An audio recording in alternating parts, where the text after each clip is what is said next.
A couple of days passed as they finally reached the foot of the Grand Mountains, which lived up to its name. Along the way, only Helen swallowed her pride and asked Arthur for clarification on the faint step. He explained the timing and mana balance needed. The whole time, he could almost see the ears of the other three idiots growing as they absorbed the information. The first to succeed was Jasmine. She pulled Arthur aside one day while he was having lessons with his mother, blushed, and asked him to watch. After she successfully demonstrated the step, Arthur applauded. Arthur, amazing! You learned it so quickly.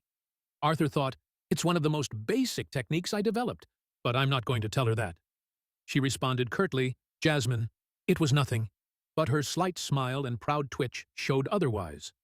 Arthur thought, haha, she's happy. By the time they arrived at the foot of the mountains, all four had managed to learn the technique, adapting it slightly. The next step was going up the mountains.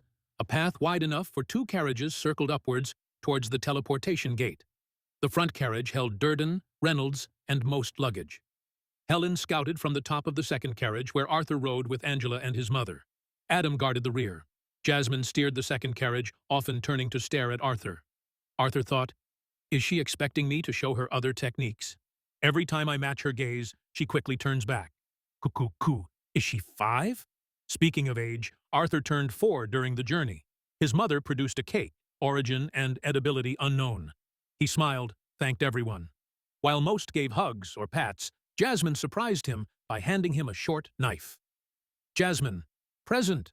Arthur thought, oh, she cares. I'm tearing up. The journey up was uneventful. Arthur read his mana manipulation book, comparing mana and ki. It seemed similar, except augmenter mana could rarely take on elemental properties, not distinct spells, but qualities. Fire, explosive; water, flexible; earth, rigid; wind, sharp. Arthur thought, that's strange. Back in my old world, these ki qualities came from utilization, not innate elements. Shaping ki gave wind, storing and bursting gave puirs. It wasn't rare, just advanced usage. I'll have to test this later. Practicing is hard in this body, with constant supervision. He kept reading when suddenly Helen shouted, Helen, bandits, prepare to engage, followed by rumbling footsteps from the right and back. Angela, submit, O wind, and follow my will. I command and gather you around in protection. Wind barrier. Instantly, a gust formed a tornado, then a sphere around Angela, Alice, and Arthur. Angela concentrated, holding her wand as arrows hit the barrier, redirecting harmlessly. His mother pulled him close, shielding him. The barrier held strong.